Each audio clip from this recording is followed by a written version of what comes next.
Elsewhere tonight, CBS 2 has learned there may be a secret plan to evacuate Chicago in case of big trouble at the NATO summit next month.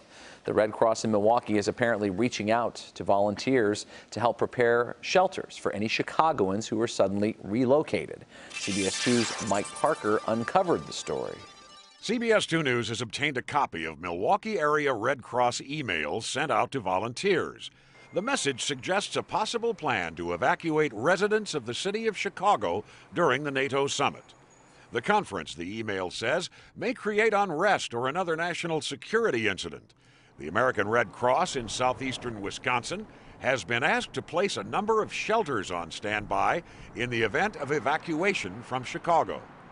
That surprise disclosure has some folks who live downtown on edge. A little unnerving? Very unnerving. I feel a little bit unsafe, just a little bit, maybe a little bit more than a little bit.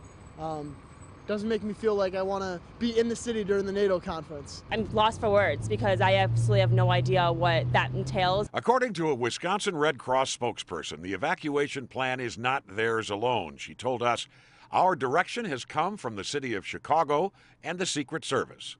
However, officials at the Office of Emergency Management and Communication told us tonight the directive did not come from them. The Secret Service did not return our phone calls. The Chicago Red Cross office said only, "We are supporting the city in their NATO planning."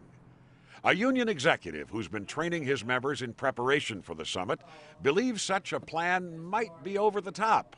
This could be a lot like Y2K. You know, a lot of hype and a lot of buildup. People will say that was it, not a big deal. The idea of having to evacuate Chicago residents is, number one, a scary prospect, which could account for the reluctance to talk about it. Secondly, it's probably also highly unlikely.